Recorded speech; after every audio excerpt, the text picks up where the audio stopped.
பிரியமானவர்கள்,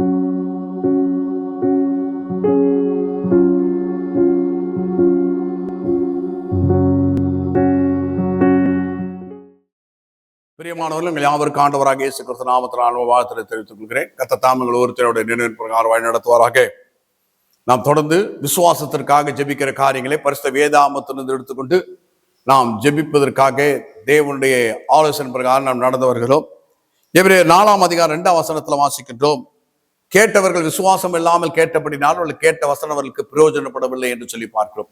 அப்போ ஒரு மனிதன வாழ்க்கையிலே தேவனுடைய வசனம் பிரயோஜனப்படாமல் போவதற்கு காரணம் என்னன்னு சொன்னால், தேவனுடைய வசனத்தை கேட்கும் போது விசுவாசம் இல்லாமல் கேட்கறதுனால அந்த வசனம் அவனுடைய வாழ்க்கையில பிரயோஜனப்படாமல் போய்விடுகிறது. அப்ப அதுக்காக என்ன பண்ணணும்?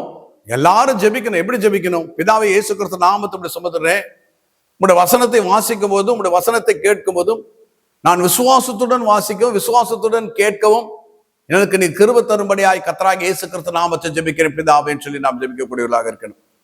ஏனென்றால் தேவனுடைய வசனத்தை சர்ச்சுக்கு வந்தோம், போனோம், ஆலயத்துக்கு போகணுமே அப்படின்ற கடமைக்காக வந்து போகிறவர்களாக இல்லாமல் நான் வரும்பொழுதே ஜெபித்துட்டு வரணும். கத்தா இன்னைக்கு கேட்குற நான் வசனங்கள் எல்லாம் விசுவாசத்தோடு கேட்க எனக்கு கிருபை தாங்க. ஏன்னா கேட்டவர் விசுவாசம் இல்லாமல் கேட்டபடினா அவருடைய கேட்ட வசனம் அவர்களுக்கு பிரயோஜனப்படவில்லை என்று சொல்லி பார்க்கணும். அவருடைய வாழ்க்கையில தேவனுடைய வசனம் பிரயோஜனப்பட வேண்டும் என்று சொன்னால் விசுவாசத்தோடு கேட்க வேண்டும். அதுக்கு என்ன பண்ணணும்? ஜெபிக்கணும். பிதாவே இயேசு நாமத்தை சுமத்துறேன், உங்களுடைய வார்த்தைகளை நான் விசுவாசத்தோடு கேட்கும் விசுவாசத்தோடு படிக்க எனக்கு கிருபை தாங்க. கர்த்தராகிய இயேசு கிறிஸ்து நாமத்தை ஜெபிக்கிறேன் பிதாவே, ஆமென். அடுத்தாக வாசிக்கிறோம். மார்க் 4ஆம் அதிகாரம் 24ஆம் வசனத்துல வாசிக்கும் போது கேட்கிறவங்களுக்கு அதிகம் கொடுக்கப்படும் என்று சொல்கிறார். இது கேட்கிறேன் என்று சொன்னால் அவரிடத்துல விண்ணப்பிக்கிற காரியத்தை குறித்து சொல்லவில்லை. கேட்கிறவங்களுக்கு அதிகம் கொடுக்கப்படும் என்று சொன்னால் யார் தேவனுடைய வார்த்தைகளை அதிகமாய் கேட்கிறார்களோ அவர்களுக்கு அதிகமாய் கொடுக்கப்படும் என்று சொல்லி பார்க்கும். எல்லாவற்றையும் தேவனுடைய வார்த்தை என்ன சொல்கிறது, தேவனுடைய வார்த்தை என்ன சொல்கிறது சொல்லி அதை வாசிக்க வேண்டும், அதை கேட்க வேண்டும், அதை பற்றி அறிந்து கொள்ள வேண்டும் என்று சொல்லி யாரெல்லாம் கேட்கிறவர்களா இருக்கிறார்களோ தேவனுடைய வார்த்தையை அவர்களுக்கு அதிகமாய் கொடுக்கப்படும் என்று சொல்லி பார்க்கிறோம். அப்ப அதிகமாய் கொடுக்கப்பட வேண்டும், பெற்றுக்கொள்ள வேண்டும் என்று சொன்னால் கேட்கிறவர்களாக இருக்க வேண்டும். எதை? தேவனுடைய வசனங்களை கேட்கக்கூடியவர்களாக இருக்கணும். அதுக்கு என்ன பண்ணணும்? ஜெபிக்கணும். பிதா இயேசு நாமத்தை சுமத்துறோம், நாங்கள் பெற்றுக்கொள்ளக்கூடியதான விதத்தில் நம்முடைய வசனங்களை கேட்க எங்களுக்கு கிருபை தார். நாங்கள் பெற்றுக்கொள்ளக்கூடிய விதத்துல நம்முடைய வசனங்களை அதிகமாக நாங்கள் கேட்கணும். அந்த கிருபை எங்களுக்கு தந்துடணும். கர்த்தராகிய இயேசு கிறிஸ்து நாமத்தை ஜெபிக்கிற பிதாவின்னு சொல்லி நாம் ஜெபிக்கக்கூடியவர்களாக இருக்கின்றோம் என்று சொல்லி பார்க்கிறோம். அடுத்தாக வாசிக்கிறோம். சங்கீதம் 116 10ஆம் வசனத்துல வாசிக்கிறோம். சங்கீதம் 116 10 விசுவாசித்தேன் ஆகையால் பேசுகிறேன். 2 கொரிந்தியர் 4ஆம் அதிகாரம் 11ஆம் வசனத்துல பவுல் இதை உபயோகப்படுத்துகிறார். விசுவாசிக்கிறபடியால் பேசுகிறோம் என்று சொல்கின்றார். அப்ப நம்ம விசுவாசித்ததை பேசக்கூடியவர்களாக இருக்க வேண்டும். அப்படி விசுவாசித்ததை பேசுகிறவர்களாக இருக்க வேண்டும். அப்போ கர்த்தரிடத்தை நாம் ஜெபிக்கணும். பிதாவே இயேசு நாமத்தை சுமத்துகிறோம், நாங்கள் எதையெல்லாம் விசுவாசிக்கிறோமோ உங்களுடைய வார்த்தையின் பிரகாரம் அந்த வார்த்தைகளை எல்லாம் நாங்கள் விசுவாசமா பேசுறதுக்கு எங்களுக்கு கிருபை தார். விசுவாசித்தேன் ஆகையால் பேசுகிறேன். உங்களுடைய வார்த்தைகளை விசுவாசித்து பேசக்கூடிய கிருபை எங்களுக்கு தந்துடலாம். கர்த்தராகிய இயேசு கிறிஸ்து நாமத்தை ஜெபிக்கிற பிதாவன்னு சொல்லி தேவனை நோக்கி ஜெபிக்கக்கூடியவர்களாக இருக்க வேண்டும்.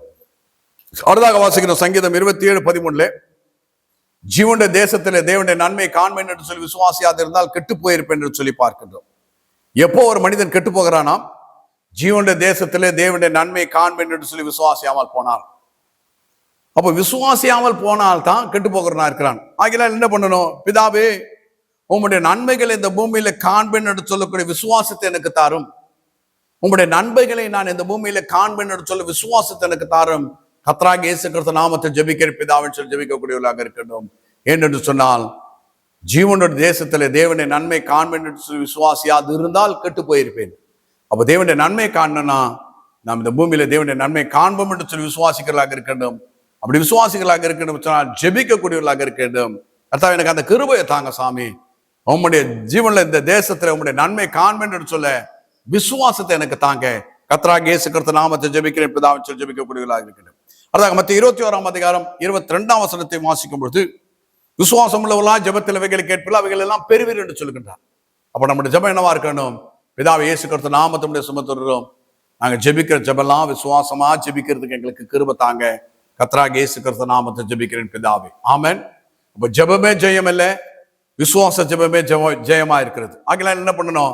பிதாவை நோக்கி ஜெபிக்கணும். பிதாவை இயேசு கிறிஸ்து நாமத்தை சுமத்துறோம், நாங்கள் ஜெபிக்கிற ஜெபெல்லாம் விசுவாசமா ஜெபிப்பதற்கு எங்களுக்கு கிருபை தாங்க. கர்த்தராகிய இயேசு கிறிஸ்து நாமத்தை ஜெபிக்கிற பிதாவின் சொல்லி ஜெபிக்கக்கூடியவர்களாக இருக்க வேண்டும்.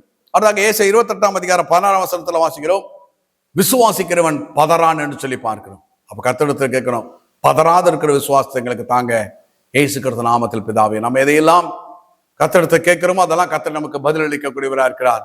அதுவும் அவருடைய சித்தத்தை கேட்கும்போது அவர் நமக்கு செவி கொடுக்கிறவராக இருக்கிறார். தேவனுடைய சித்தத்தை தேவனுடைய வசனத்துல வாசிக்கிறோம். ஆகையால் நாம் ஜெபித்து முடிப்போம். எங்களை அதிகமாக நேசிக்கிறதான பரிசுத்தமுள்ள பிதாவே, கர்த்தராகிய இயேசு கிறிஸ்து நாமத்தோடு சுமத்துகிறோம். நாங்கள் விசுவாசத்தோடு ஜெபிக்கிறவர்களா இருப்பதற்கு, விசுவாசத்திற்காகவே ஜெபிக்கிறவர்களா இருப்பதற்கு எங்களுக்கு கிருபை தரும்படியாய் கர்த்தராகிய இயேசு கிறிஸ்து நாமத்தில் ஜெபிக்கிறோம் பிதாவே. ஆமென்.